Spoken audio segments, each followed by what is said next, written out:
Yaponlarda bir ajoyib maqol bor. Biz avval miyani to'ydiraylik, keyin u qonimizni to'ydiraylik deydi. Ilm kitoblardan, bilim ustozlardan olinadi. Mayli, ular o'qib olim bo'lsin, siz xizmat qilib odam bo'ling degan. Odam bo'lish qiyin ekan. Bu madadkor, mardikor bozoriga borsam, assalomu alaykum ustoz deb kelmaylar oldimga salapdan ko'tarib. Xalqim deganlarni ham, xalqum deganlarni ham ko'rdinglar. Biling, siz farzandingizni bugun eshitmadingizmi? Fikrlarini, sizga bildirayotgan o'zini gaplarini, dardlarini, tashvishlarini bugun farzandingiz eshitmayapsizmi? Biling, eshitadigan odam topiladi. Ertaga ota-onangiz o'tgandan keyin bitta ish qilsangiz sizga armon bo'lib qolmasin. Misol uchun ayolingizga bitta ziraymi, tillo sepochkami olib berdingiz. Afsuslanmang. Onam olib bermagan ekanman demang. Farzandlaringiz uchun bir chiroyli xona tayyorladingiz. Hammomlarigacha bor. Juda zo'r sharoit. Yig'lamang, bir paytlar otamni ham shunday qilib bermagan ekan. O'zimiz bilmagan holatda ota-onani o'ldirib qo'yamiz-da. Bir joyga taklif qilishdi. Velosipedda bordim. Keling degani hijolat o'lyapti ayrim odamlar.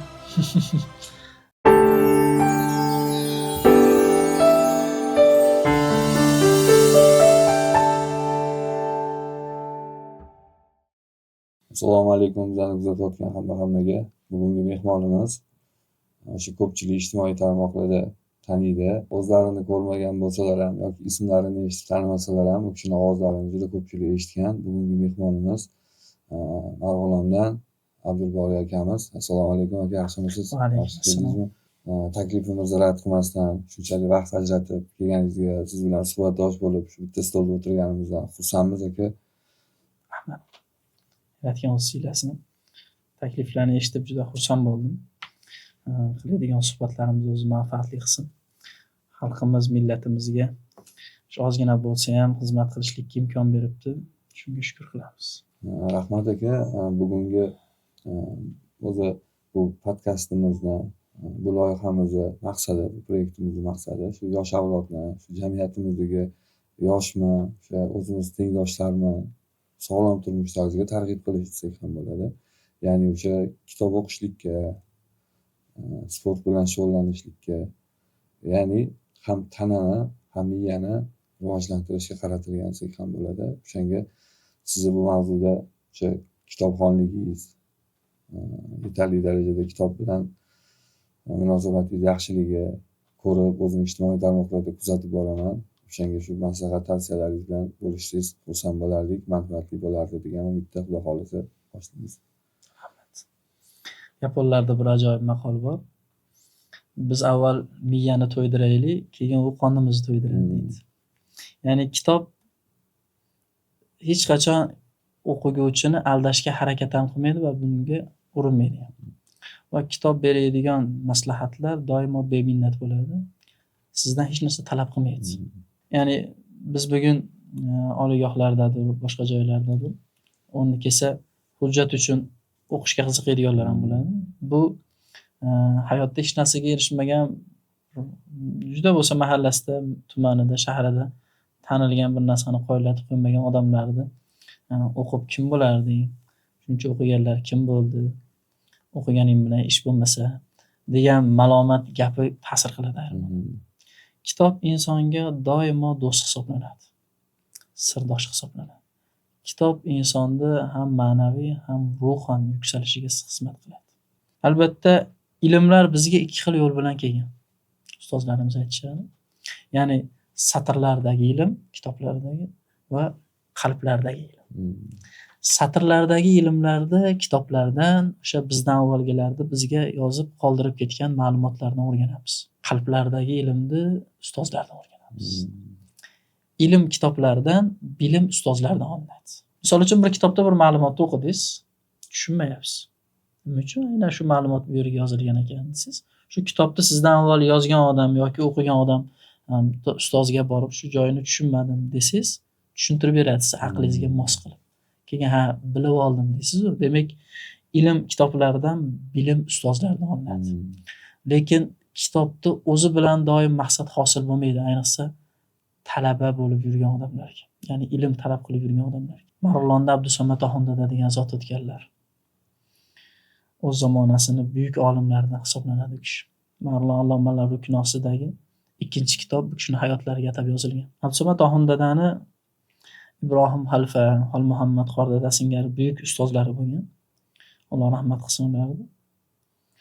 Abdusamad Oxun dada darsga kelar ekanlarda, ustoz boshqa talabalarga dars berayotgan bo'lsalar, darrov darsga kirishib ketmasdan ustozni xizmatlarini avval qilar ekanlar. Xonalarni kirib tozalab qo'yar ekanlar, kovushlarni tozalab qo'yar ekanlar yoki shunga o'xshagan tahoratlariga suv, shunga o'xshagan ishlarni avval bajarib, ustozni ko'ngli to'laydigan ishlarni qilib, ungacha ustoz nima qolgan talabalarga sabog'ini berib bo'ladilar. Yakunda ilm olar ekanlar. Vaqtlar o'tib ketgandan keyin qolgan tolib ilmlar, talabalar Abdusamad biz falon kitoblarni o'qib bo'ldik. Siz bunaqangi xizmat qilib yuradigan bo'lsangiz, qachon ilm olasiz bo'lmasa deb malomat qilishadi. Bu gapni uzoqdan eshitib turgan ustozlari Abdusamad Oxun dadani chaqirib, ular nima deyapti deb so'raydilar. Darrov aytib yuborilmas ekan endi shuna deyilyapti. Odob saqlab, yeriga qarab tursalar, ular biz falon kitoblarni o'qib bo'ldik. Siz qachon o'qiysiz deyishyaptimi? Mayli. Ular o'qib olim bo'lsin, siz xizmat qilib odam bo'ling degan ekan. G'olib Marg'iloniy hazratlarining bir gaplari bor. 10 yil, 15 yil ilm olsa bir odam olim bo'ladi. Bir ustozni xizmatini qilsa ham nazar tegadi. O'zini isloh qilsa. Ammo odam bo'lish uchun ana shu olimni ilmini o'zini isloh qilgan zotlarni xizmatini, harakatini qilish kerak. Odam bo'lish qiyin ekanda. Shuning uchun kitob, ilm hamma joyda insonni yaxshilikka yetaklaydi. Hammasidan ham ustozning nazari insonni yuksak maqomlarga olib boradi. Ba'zida 300 bet kitobdagi ma'lumotni bir kitob ko'rgan ustoz bilan suhbatlashib 5 daqiqa suhbatlashsangiz, mana shu kitobdagi ma'lumotni sizga o'zi yetkazib beradi. Bu insonni holatiga bog'liq bo'ladi. Yaponiyadagi maktablarda ustozlarga bir shior yozib qo'yishganki, bu sinfda bo'lajak vazirlar, bo'lajak hokimlar, bo'lajak prezidentlar bo'lish mumkin. Sen darsingga vijdonan yondashgin deydi. Ya'ni ertaga bularni ko'rganingda, sendan olgan saboqlarni ishga solayotganida sen afsuslanib qolmang. Shuncha adolatli bo'lgan. Biz Marg'ilonda 8-maktabda Qalandarova degan ustozimiz bo'lardilar, tarixdan dars berardilar. Shu kishi aytardilarki, bolalar ilm olinglar. Oradan 20 yil o'tib ketgandan keyin men hovlimda ishi zarur bo'lib, bu madadkor, mardikor bozoriga borsam, assalomu alaykum ustoz deb kelmanglar oldimga salapan ko'tarib. Men sizlarni zavodlaringga, ish joylaringga, katta tashkilotlarga iltimos qilib kiraysizlar oldilariga. Shu narsani o'zimga shior qilib olganman. Ya'ni bugungacha ham, bundan keyin ham qayerda xizmat qiladigan bo'lsam, ya'ni biz ertaga shu xalq ichida yuramiz. Biz ta'limda yurib, biz bir narsani o'rgatayotgan, biz bir narsa ilmni berayotgan bolalarni 20 yildan keyin xohlaymizmi, xohlamaymizmi ko'ramiz. Taksiga chiqsa ham ko'ramiz, bozorga kirsak ham ko'ramiz, bir do'konga kirsak ham shunga o'xshagan odamlarni ko'ramiz va bular bizdan ilm olgan degan narsa o'shanda ichimizga og'riq bermaslik kerak. O'sha sohalarida, o'zini sohasida haqiqiy mutaxassis bo'lib, xalqqa xizmat qilish kerak deb o'ylayman. Hozirgi kunda shu jamiyatimizda kuzatiladigan o'sha ko'pchilik ustozlar, ota-onalar duosida shu baxtli bo'lgan degan gapni eshitamiz.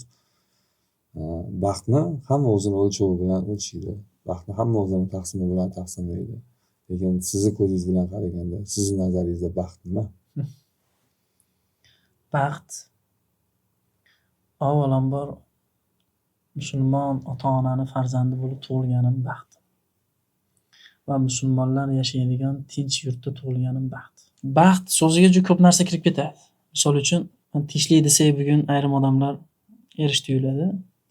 U tayimizda yer sal qimirlab tursin-da.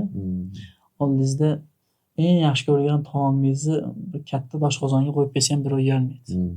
Yoki sal ocharchilik bo'lsin-da. Hozir yo'l bilan kelyapman, qator yo'llarda nonlarni olib chiqib qo'yibdi.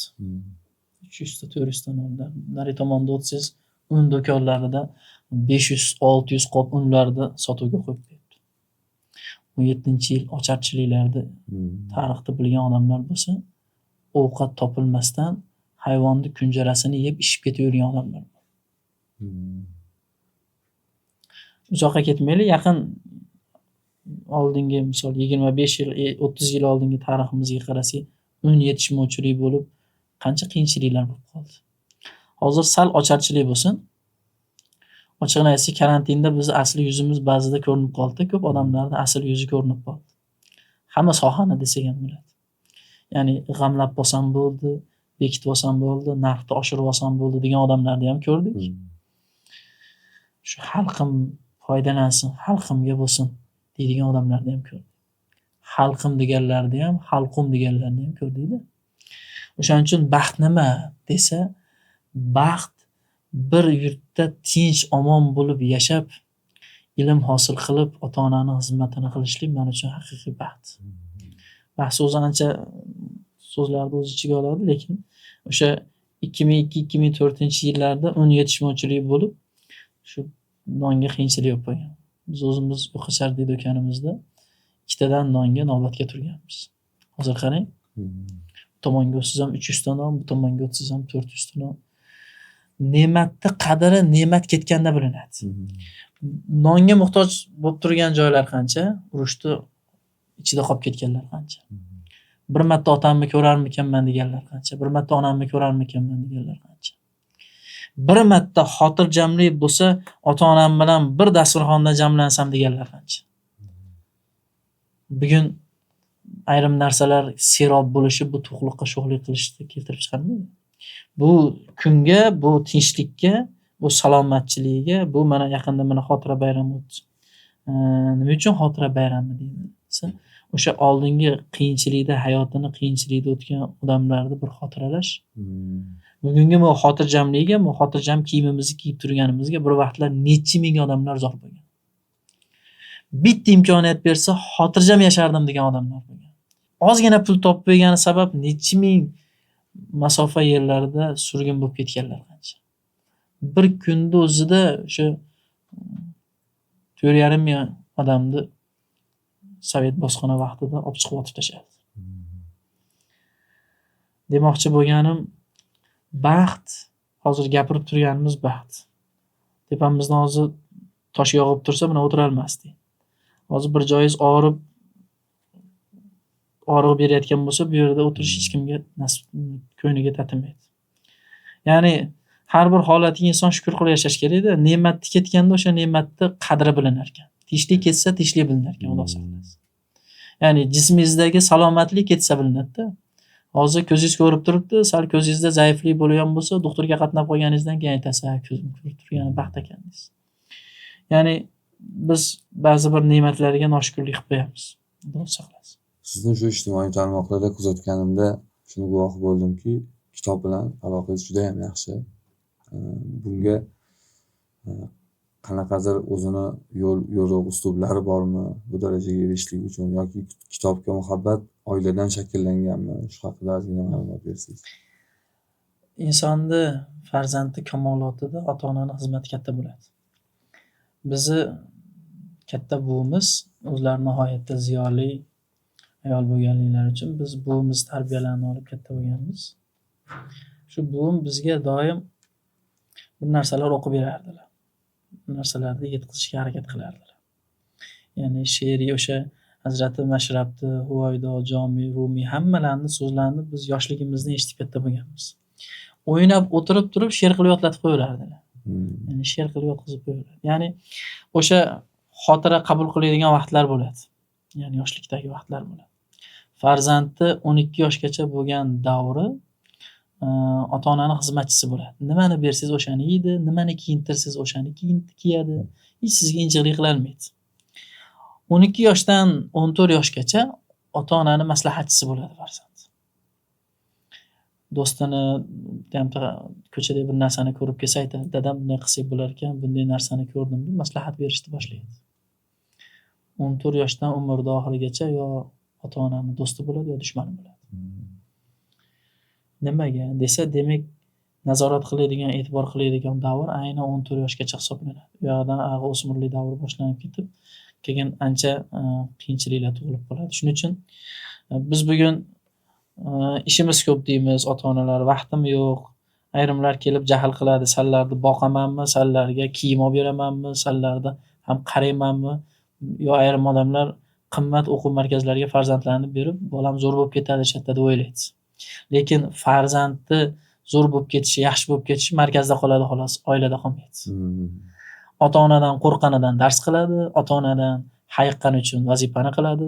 Shuncha pul to'lab qo'ydim, o'qimaysanmi deydi. Markazda zo'r bo'ladi, oilada o'rnida qolib ketib qoladi. Shuning uchun ota-onalar ozgina ishdan kelgandan keyin qo'limizdagi telefonni sal chekkaga qo'yib turib, hech bo'lmasa yarim soat farzand bilan kelajagimiz uchun, ya'ni hozir qanday muomala qilsangiz, qariganda xuddi shu muomala sizga qaytadi. Ya'ni siz farzandingizga qanday muomala qilsangiz, qariganingizda xuddi shunday o'zingizga muomalani qaytaradi. Yosh katta ayolni bir tasavvur qiling. Nimada, aravachada bir bola yetalab ketyapti. Aksiga qaragan bo'lsangiz, bir paytlar uni yetalab o'tib ketgan onasi. Biz bugun nimani bersak shuni olamiz. Biling, farzandingizni kaltak bilan urib katta qilyapsizmi? Xuddi shu muomalani qaytaradi. Farzandingizni jahl bilan katta qilyapsizmi? Katta bo'lgandan keyin "Teotring, ko'rganmiz" deydi. Gap ko'tarmaydigan vaqtingizda gapirilgan gapni ko'tarolmaysiz. Hozir kuch-quvvatingiz bor. Ishlab turibsiz, pulingiz bordir, quvvatingiz bordir. Xohlagan joylarda sayr qilib kelasiz. Oila bilan sal muammo bo'lib qolgan bo'lsa, bir joylarga borib sayr qilib kelasiz. Lekin 50-60 yoshdan keyin qarib hech narsa ko'nglingizga sig'may qolib, kuch-quvvatdan tolib, bitta gapda ham ko'zingizga yosh kelib ketadigan paytda farzandingizdan sizga yomon muomala qaytadigan bo'lsa, buni ko'tarolmaydi ota-ona. Shuning uchun har bitta sohani baribir yakuni bo'ladi. Zo'r bir sohada xizmat qilsangiz ham baribir nafaqaga chiqasiz. Ja bo'lsa bir narsa bilan chiqib ketasiz. Lekin bu farzand bilan umringiz oxirigacha davom etadi. O'shaning uchun yo farzandingiz hayotingizni, umringizni oxirgi vaqtlarida yo sizga do'st bo'ladi, yoki sizga dushman bo'ladi. Siz farzandingizni hozir fikrini bildirayotganda, tek tur, kattalar o'tirganda gapirma deyapsizmi? Tayyor turing, qaraganda fikr bildirayotganingizda tek turing, aqlingiz yetmagan narsaga aralashmang degan gaplarni eshitasiz. Bu o'zimiz ekkan urug'ida o'zimiz olamiz. Shuning uchun ba'zi bir joylarda farzandlar o'zini fikrini bildiradigan bo'lsa, ayrim ota-onalar kattalar turganda tek tur, lekin o'sha to'g'ri gapni aytayotgan bo'ladi. Kattalar o'sha qo'pol qilayotganda o'zini qobig'idan chiqarmasdan, "Tamom, mana aytganim bo'lish kerak, mana lekin zamon o'zgardi." Ayrim odamlar aytadi, "Bizni paytda boshqacha edi, sen bizga o'xshama." Kechirasiz, sizni davringiz bilan bugungi davrda yer bilan osmonchalik farqi bor. Bugun zamon rivojlandi. U paytlarda bunaqangi damashli telefonlar bitta ko'chada, bitta mahallada bitta bo'lgan. Bugun ijtimoiy tarmoq axborot asriga kirib keldi. Biz bolalarning fikrini qabul qilishimiz kerak-da. U biling, farzandingiz sizga bildirayotgan fikriga siz to'g'ri javob bera olmasangiz, biling, tashqarida birov bildiradi u fikrini. U fikri yo siz uchun foydali bo'ladi, yo albatta siz uchun ziyon bo'ladi. Hech qachon beminnat berilgan narsa bitta narsa evazsiz bo'lmaydi, bir narsa olinadi. Shuning uchun men ota-onalarga aytmoqchimanki, farzandni kamolotini, kelajagini o'ylaydigan bo'lsak, albatta farzandlarni kelajakda bizga qanday muomala qaytarishini o'ylaylik. Kitob bilanmi, ilm bilanmi, nazorat bilanmi farzandni qo'ldan chiqarmaslik kerak. Chunki 14 yoshdan keyin ko'chada biling, siz farzandingizni bugun eshitmadingizmi? Fikrlarini, sizga bildirayotgan o'zini gaplarini, dardlarini, tashvishlarini bugun farzandingiz eshitmayapsizmi? Biling, eshitadigan odam topiladi. Uyda u farzandingizni birov eshitmayaptimi? Tashqaridan eshitadigan odam topadi. U tashqaridan eshitadigan odam, "Qo'y endi. Ol mana uni, ol, anoni ich, mana uni ye, mana" deb turib farzandni shuni o'zgartirib oladi. Deb turib farzandni shuni o'zgartirib oladi. Siz farzandingizni eshitmasangiz, biling, eshitadigan odam topadi. Ayrim ota-onalar aytadi, "Men bilan bolam uncha gaplashmaydi, men bilan uncha suhbatlashmaydi, menga vaqti yo'q. Boshqa joylarga borib eshitaveradi." Yoki umuman 7 yosh begona odamni oldiga borsa, sizni gapingizni qabul qiladi, "O'g'lim, bir narsa deb qo'y." Ha, bu uyat gap aslida. Aslida ota-onaning gapini qabul qilish kerak edi. Meni gapimni olmay qolganda, buni sababi bitta, bir paytlar biz o'sha bolani olmadik, eshitmadik. Hozir senga vaqtim yo'q, seni ham boqaman, ham kiyintiraman, ham seni dardingni eshitamanmi? Bor, bizni paytimizda hamma ko'nikib ketavergan, akani kiyimini uka kiyib ketavergan, borini yeb ketaverganmiz, sen ham shunday bo'lasan deydigan bo'lsak, biz o'zimizga yaxshigina bir raqobatchi topib olamiz. keyin sal bolalar katta bo'lgandan keyin so'zingizga so'z qaytarib turaveradi. Ha? 12 yoshgacha aytganingiz kirmasa, qo'lingiz bilanmi yoki tayoq bilanmi yoki kamar bilanmi biz o'zimiz ham mana shunday kaltak bilan uramiz. 16 yoshdan o'tgandan keyin qo'pol qilib aytganda bir qattiqroq tegadigan bo'lsangiz ham qabul qilmaydi. Shuning uchun aynan shu e'tibor berilgan vaqtda bolani qo'ldan chiqarmaslik kerak. Ya'ni bu degani qobiqqa solib olib, qafasga solib olib tarbiyalaydimi? Bolani eshitish kerak. Bolani eshitish kerak-da. Biling, siz xohlagan bola ba'zida hammaga har xil qobiliyat beriladi-da. Siz bolangiz rassom bo'lishini istaydigan bo'lsangiz, u bolada pianino chalishga qiziqish bo'lishi mumkin. To'g'rimi? Siz yoshligingizdan bolamni zubni qilaman deb orzu qiladi-yu, tish doktoriga sudrab olib boradi. Hozir doktor chaqiraman, jiq qilib qo'yadi senga deb yoshligidan qo'rqitadi. Ha, bu bolani katta bo'lib doktor bo'lishini istagan bo'lsangiz, nimaga yoshligidan bu bolani qo'rqitasiz? O'zimiz qo'rqitib qo'boqqa tushirib qo'yamiz-da. Bu katta bo'lsa harbiy bo'ladi deydi. Kech payt yolg'iz yotgani qo'rqadi bola. Ya'ni farzandingizni kim bo'lishini imkoniyatni bolani o'ziga tashlash kerak. Bolam kim bo'lmoqchisan? Men falon kasbni egallamoqchiman desa, ota-ona xolis fikr bildirish kerak. Bolam bu sohani bunaqangi qiyinchiliklari bor. Shu sohada yurib bunaqangi muvaffaqiyatga erishgan odamlar ham bor. Bunday muvaffaqiyatsizlikka erishgan odamlar ham bor. Bu sohaniga kirishayotgan bo'lsang, oilangdan uzoqroq bo'lishing mumkin. Bizdan uzoqroq bo'lishing mumkin. Yoki falon narsani topishing mumkin, falon narsani yutqizishing mumkin. Sani fikringga qarshi bora olmayman. Siz yoshligingizdan bolangizni mahkam ushlab turib, o'qituvchi qilib qo'ygan taqdiringizda ham 5 yil, 10 yil ishlaydi, keyin baribir o'zi yoshligidan havas qilgan sohasiga o'tib ketadi. Bu ko'pmi shunga o'xshagan holatda. Shuning uchun men aytmoqchimanki, endi bilmadim bu kadrga olinadimi, olinmaydimi, bir narsa esimga kelib qoldi. Mayli, olinsa ham. Bizni buvimiz, ya'ni dadam onalari Marg'ilonda Saidzodalar ko'p. Saidzodalar degani payg'ambar avlodlari deyishadi. Saidzodalar, Eshonzodalar. Bizni buvimiz Marg'ilonda eng taniqli Said To'raxon doktor degan odamni farzandlari bo'lganlar. 65-yili Ziyoduxon Eshon boboxon muftiy hazratlari bilan o'sha O'rta Osiyo Qozog'iston muftiysi. 15 ta odam hajga borishgan. O'shalardan bittasi biz opodamiz bo'lganlar. O'sha tabobatda juda katta xizmat qilganlar. 41 yosh bo'lganlar, hajdan kelganlaridan keyin saraton kasalligidan o'tganlar. Shu buvimizni, shu ya'ni dadamning onalarini ko'rganmiz biz. Shu biz endi chevara bo'lamiz 4-avlod kishiga. 4-avlodni xuddi mana shunaqangi 15 ta 16 ta bo'lib ketamiz-da endi. O'tkazib olib bizga bir narsani o'rgatardilar. Ya'ni bugun bu juda ommalashib ketdi. Ijtimoiy tarmoqqa qo'yilmasa ham mayli. Ya'ni antala hodi, antala haq degan bir salovat bo'lardi. Qarang, 83 ga kirgan ayol 3 ga 4 ga kirgan bolalarga ilmdan o'lguncha esdan chiqarmaydigan narsani o'rgatyapti. Bugun bu xotiraga 20 yildan oshdi. Lekin men buni hozir ham esdan chiqarganim yo'q. Ya'ni bobolariga, buvilariga, ota-onalariga maslahat shuki, siz ertaga farzandingiz, nabirangiz sizni eslaganda nimangiz esda qoladi? Voy, bobom juda injiq edi. Voy, momom juda injiq edi. Agar choy 2 daqiqa kech kelsa hamma yo'qda janjal qilaverardi deydimi yoki momom bu bizni o'tkazib yuborib mana shunaqangi voqealar aytib berardi. Biling, yoshlikda olingan ilm toshga o'yilgan naqshdir. Qarlikda olingan ilm suvga chizilgan naqshdir. Suvda naqsh turmaydi.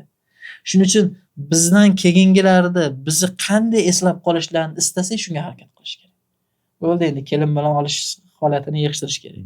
Ya'ni bizdan keyingi avlodlar bizni haqimizga qanday duoda eslab qolishini o'ylash kerak. Fozilxon akaning bir ajoyib gaplari bo'lardi. Janozada tobutni ko'tarib ketishganda orqada turganlar bu tirikmikin, ichida yotgan o'likmikin deyishibdi.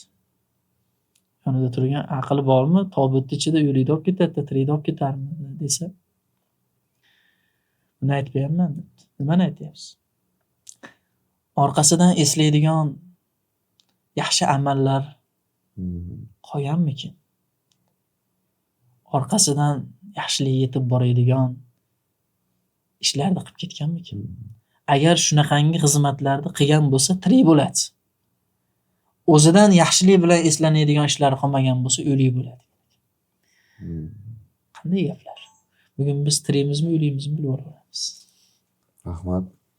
O'sha yaxshi kitob yoki yaxshi ilmli inson bilan suhbatdosh bo'lganda o'sha siz aytgandek kitob o'qigandan ham ko'ra ko'proq ma'lumotlarga olishga ega bo'ladi odam. Shu suhbat davomida maza qilaman. Rahmat ma'lumotlar uchun. Bir narsani aytib beraman. Ota-onaga nima qilsangiz qaytadi-da. Ota-onaga qanaqa xizmat qilgan bo'lsangiz qaytadi. Bir kun uyimga kelsam, onamning yotoq o'rinlari, oyoqlari sinib ketibdi. Endi opamning 4 ta o'g'il farzandlari bor. Bitta kelib qolsa biz uy. Men ko'rdim bu yangilab qo'ymasam bo'lmaydi shekilli deb. Bozorga borib, ikkita o'shanga moslab yangi yotoq olib keldim-da qo'yib qo'ydim. Ertasi kuni Farg'onadan Toshkentga, Toshkentdan Buxoroga samolyotda uchib ketdim. Xizmat bilan Buxoroga mehmonxonaga shundan kirsam, xuddi o'shanaqa divan turibdi-da. Tushunyapsizmi? Ya'ni siz ota-onangizga qanaqa xizmat qilsangiz, dunyoda o'zida qaytadi. Dunyoda o'zida qaytadi. Bu tajribamda juda ko'p o'tgan. Shu ijtimoiy tarmoqlarni xohlaymizmi yo'qmi, kuzatuvchisimiz, shu ijtimoiy tarmoqlarga aloqador insonlardanmiz. Hozirgi kunda shu yosh avlodda ota-onaga bo'lgan munosabat juda ham o'zgarib ketgan. Shunaqa yoshlarga o'zingiz maslahat va tavsiyalaringizni bersangiz. Men do'stlarimizga aytmoqchimanki, ertaga ota-onangiz o'tgandan keyin bitta ish qilsangiz sizga armon bo'lib qolmasin. Misol uchun ayolingizga bitta ziraymi, tillo sepochkami olib berdingiz. Afsuslanmang. Onam yo'q bermagan ekanman demang. Farzandlaringiz uchun bir chiroyli xona tayyorladingiz.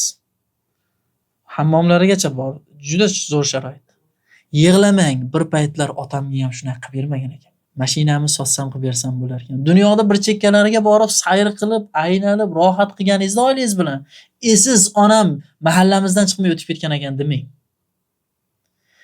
Zo'r, juda bir chiroyli, bejirim yotoqlarda yotganingizda onama paxtalari so'kilib ketgan, to'shaklarda o'tib ketgan ekan demang. Bu eng yomon narsa. Bundan yomon narsa yo'q.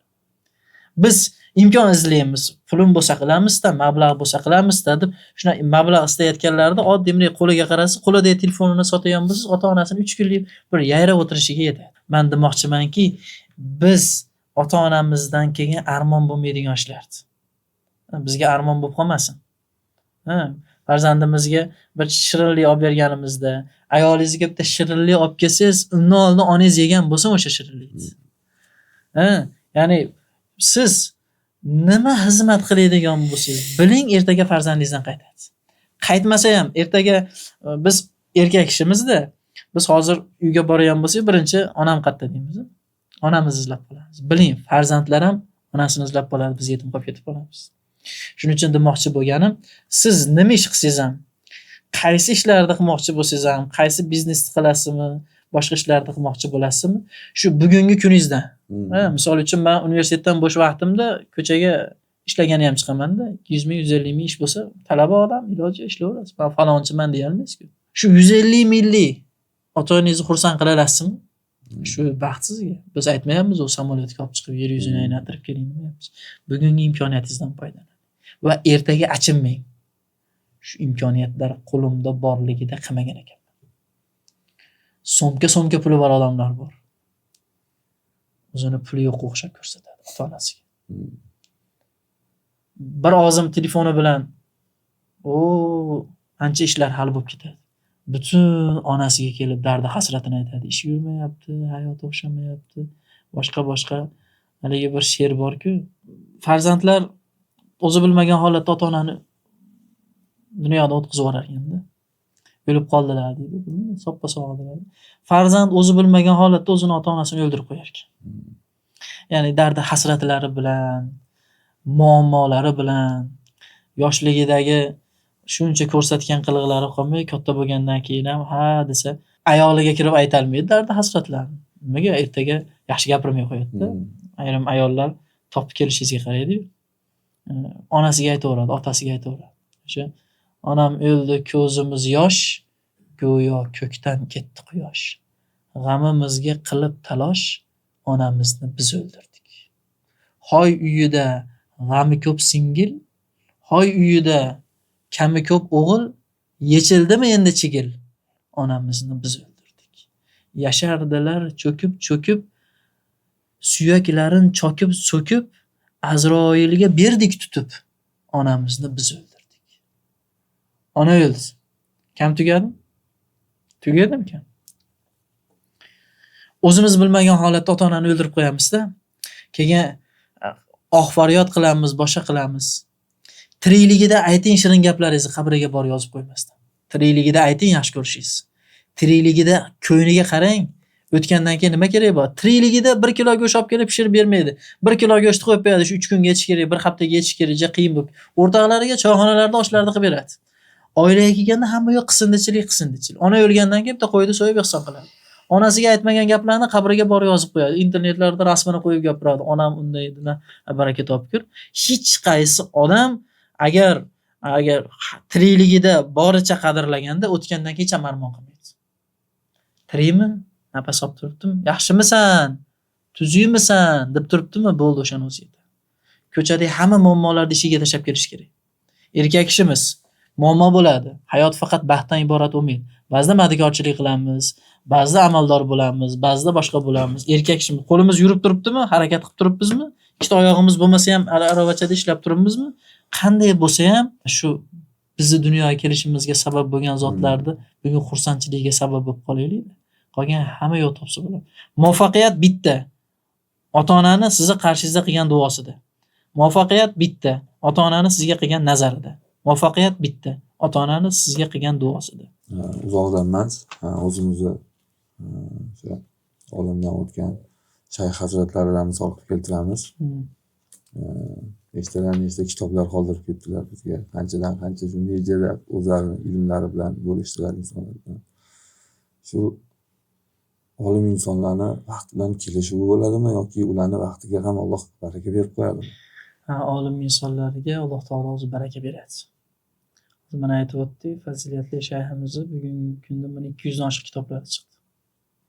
Vaholanki u kishi bilan zamondosh bo'lgan insonlar ham bor edi va kitoblar yozgan insonlar ham bor edi. Bugun kitob do'koniga kiradigan bo'lsak, birinchi navbatda shayx hazratlarini kitoblari qo'yilgan joyga yuramiz. Misol mavzu. Nimaga bu odamni ishonchliroq bo'ladi? Bu odamda misol yaqinda bir jurnalda o'qidim. Hazratimizni qizlari tomonidan yozilgan menimcha bir maqolani. Hazrat shu darajada vaqtlarini tartibli saqlayotganlarki, shu ertalab vazifalarini bajarishga o'tirar ekanlar namozlardan keyin. Agar 7 ga bir marosimga bormoqchi bo'lsalar ertalab 6:30 da shuni olib ketgani mashina kelar ekan. Keldim, chiqing yoki boshqa deb chaqirgan odamni yoqtirmas ekanlar. Bu juda katta beodoblik hisoblanar ekan. Asliga olsa ham shu. Hazratni o'zlari 3-5 daqiqa qolganda ishni to'xtatib, kiyimlarini alishtirib chiqar ekanlar. Hatto vaqtdan yutish maqsadida yo'lda kiyimlarni tugmasini qadab chiqar ekanlar. Shu 6:30 da chiqar ekanlar. Aytilgan vaqtda. Ya'ni bir ustozimizga Shayx hazratlarini bir nasihatlari bo'lgan ekan.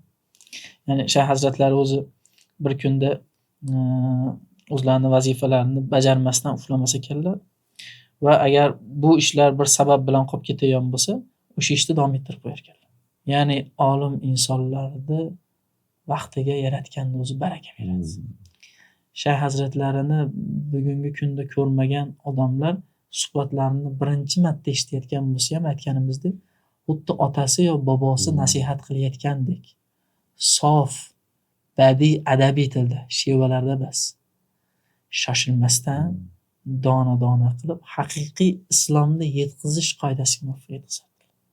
Va doim so'zlagan so'zlariga o'zlari amal qilishlikka harakat qilgan zot bo'lganliklari uchun bugun u kishini qoldirib ketgan ilmiy meroslarini o'qib turib, xuddi jonli eshitib turganga o'xshaysiz.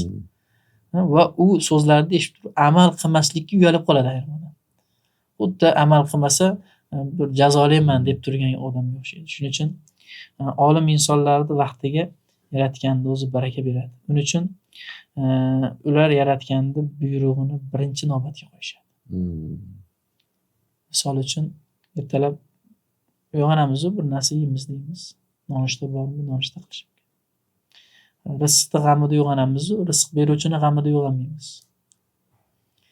Rizq beruvchini g'amida uyg'onmaymiz.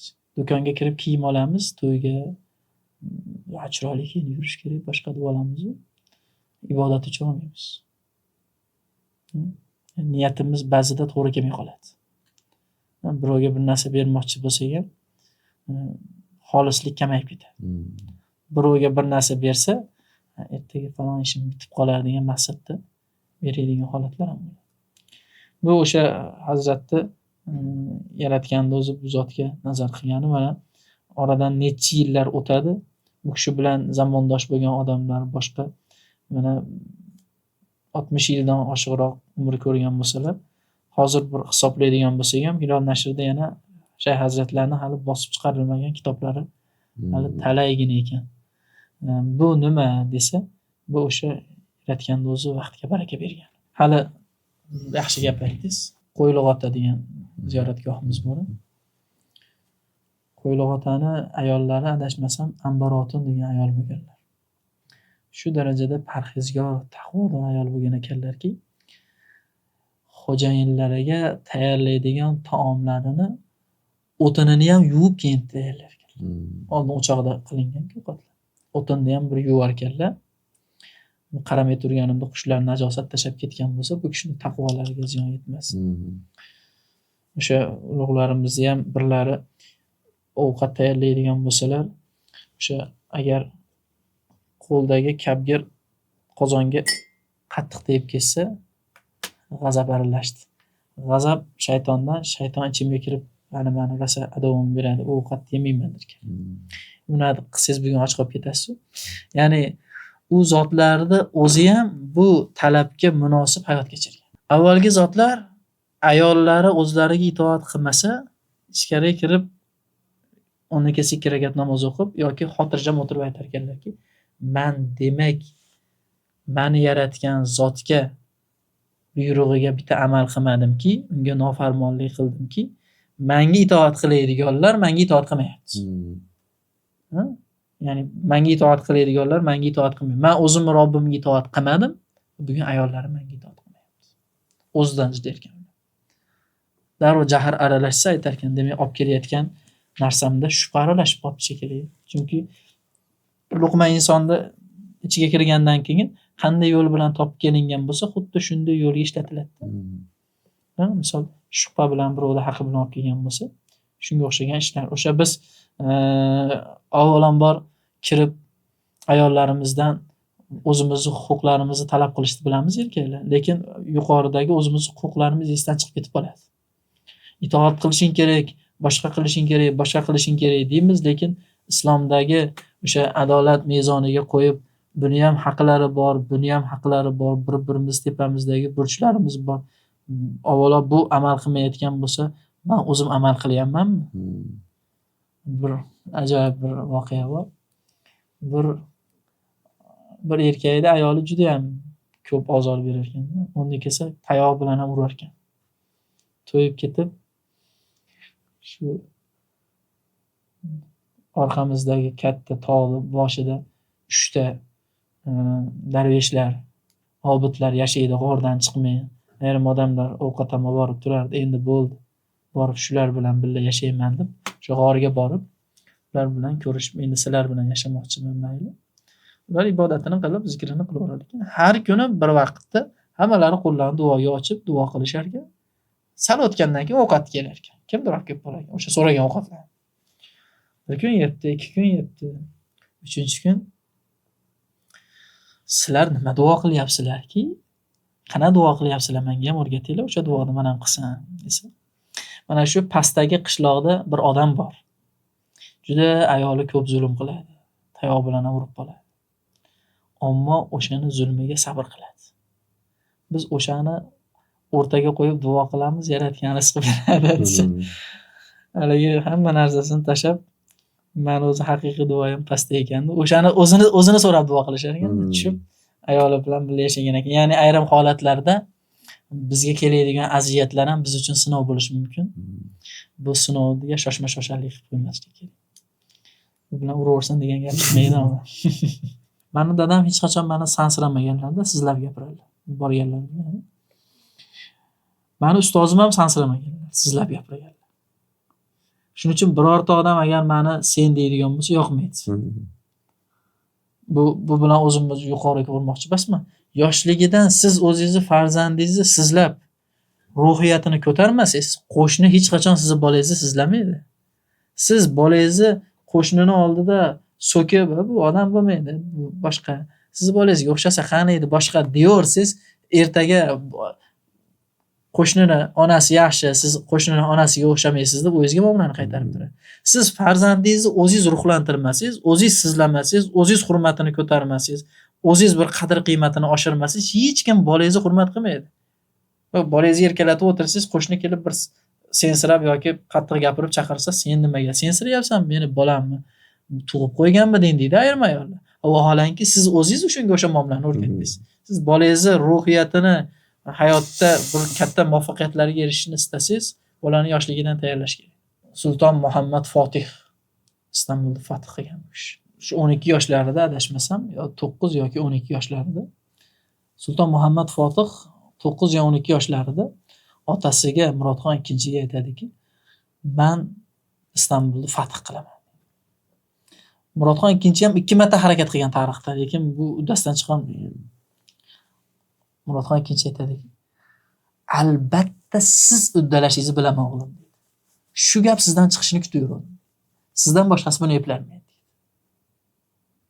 Va bu 10 yil o'tmasdan Sulton Muhammad Fotihni Istanbulni fath qilishiga imkoniyat berdi.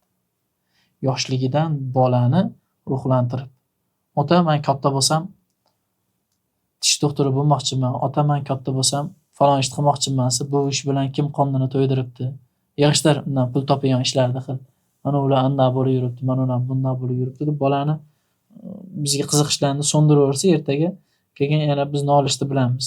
Falonchini o'g'li yaxshi yuradi, sen bunday yurmaysan deb vaholanki biz bolamizdan fikrlar chiqayotgan paytda tomirini sekin-sekin qirqib qo'yaverdik, endi tomirsiz bo'lib turibdi. Rahmat, suhbatlaringizni eshitib, maslahat tavsiyalaringizni eshitib maza qildim. Avvalambor o'zimga nasihat o'rnida ko'raman har bitta nasihat, har bitta maslahatlarni. Endi hozirgi kunda o'sha ijtimoiy tarmoqlarda har xil yoshi katta bo'lmasa ham qanaqadir yutuqlarga erishib mashhur bo'lgan insonlar guvoh bo'lyapmiz. Yoki o'sha qanaqadir meros orqali badavlat bo'lgan yoshlarni ko'ramiz. O'shanga mashhurlik yoki pul qanday insonlarni buzadi yoki oson buzadi?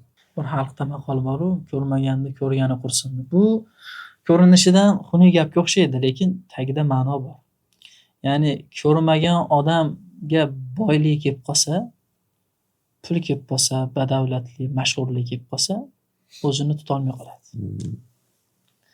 Va shunaqalardan noma'qul ishlar chiqadi. O'zini tuta olmay qoladi, bitta men o'zimman deydi. Keldi tayinda doğru deydi. Lekin ko'rganda bolasi shu ishni qilmaydi. Ko'rganda u boyli ota bobosini nima kuylarga soldi. O'zidan nima ishlarni qoldirdi. Qaysi ko'chalarga soldi. O'lgandan keyin kim eslayapti? Ya'ni ko'rmaganni ko'rgani qursin degani, ko'rmaganing uchun ko'rmaganda ish qilyapsan. Ko'rganingda, ya'ni avvalgilarga sandagi mansab, sandagi pul, sandagi mashhurlik berilganda nima ishlar qilganini sen ko'rmagansan-da. Buni natijasi nima bo'lganini bilmaysan-da. O'shaning uchun ko'rmaganni ko'rgani qursin. Bir narsani men avval ham aytganman. Mashhur bo'lish oson. 5 minutda mashhur bo'lasiz bugun. Misol uchun aka hozir chiqib ko'ynagimizni yechib 2 marta yuradigan bo'lsa, internetga qo'ysa, siz mashhur bo'lib ketdingiz. Mashhur bo'lib ketdingiz, 2 marta yana shunaqangi videoni joylaysiz ijtimoiy tarmoqda. Keyin odamlar sizni kim reklamasiga chaqiradi desa, shunaqangi saviyasizlar.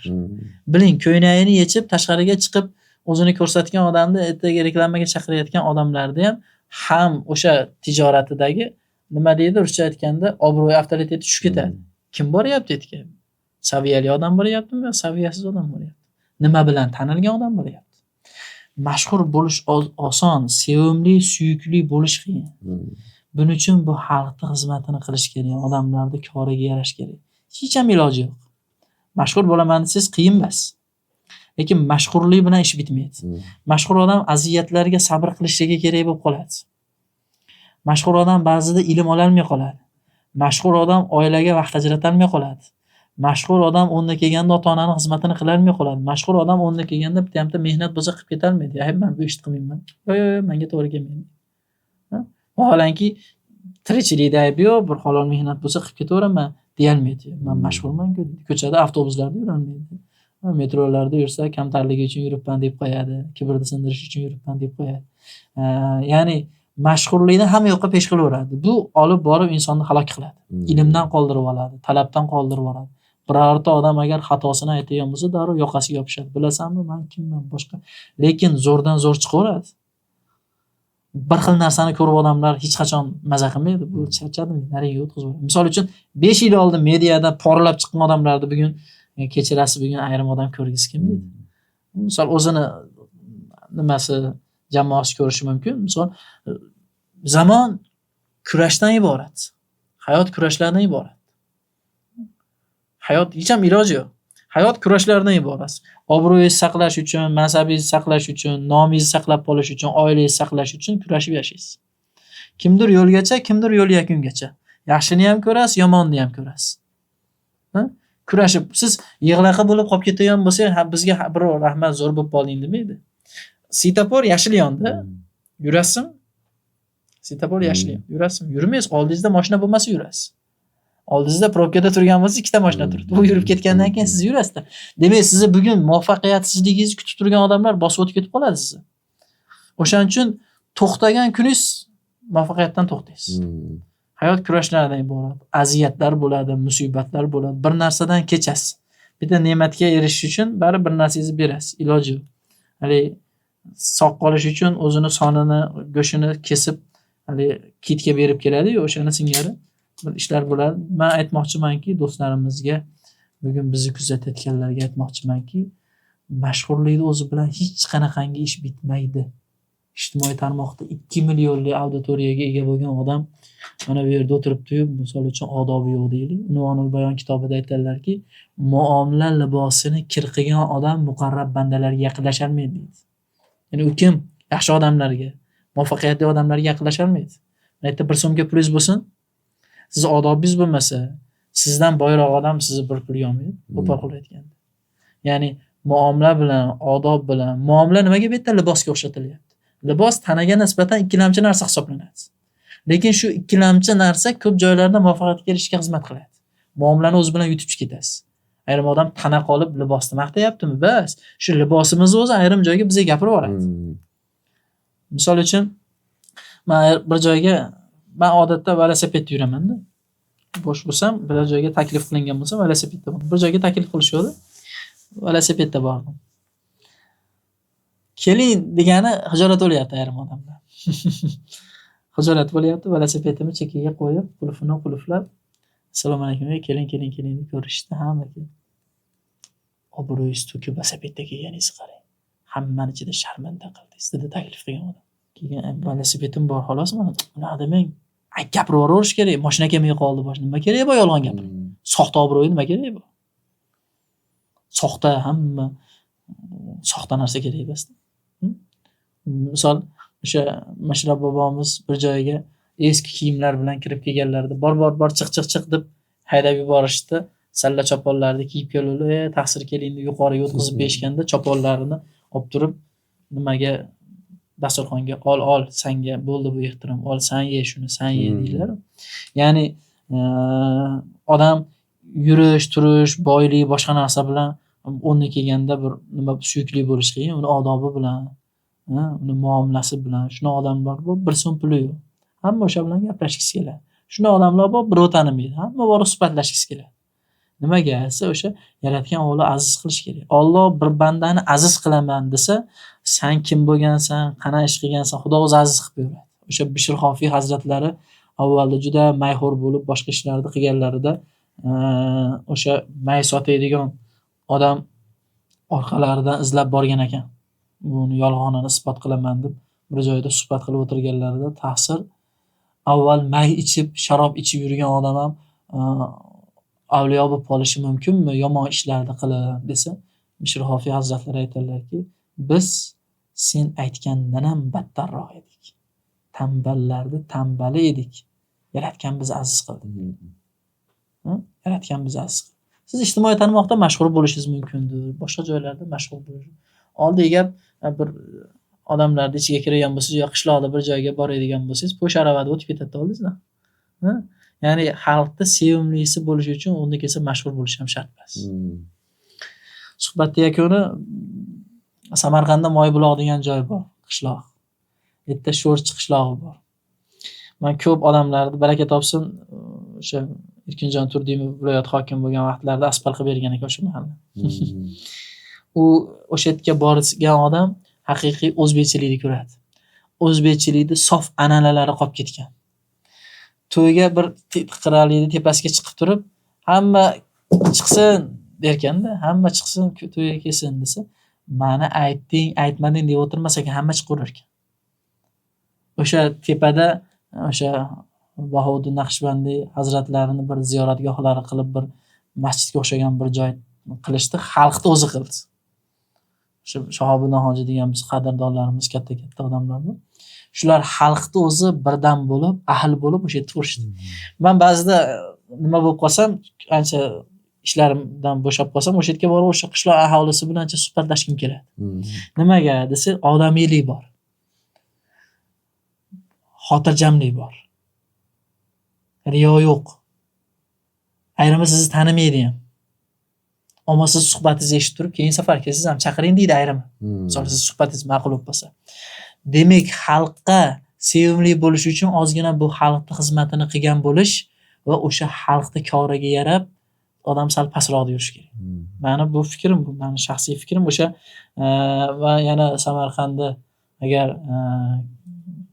amaldorlar meni kuzatadigan bo'lsa, shu qishloqqa borib yana ham bir xizmatlar qilishlarini so'rab qolaman. Sabab yaxshilikni biladigan, bir-birini qo'llab-quvvatlaydigan bo'lmasa, o'shanda joylarda bir-birlari bilan hasharlar ham, to'y hashamlar ham haqiqiy o'zbekchilik shu yerda qolib ketganda, bugun qo'shningizga xat bermasangiz to'yga aytmadim deydi.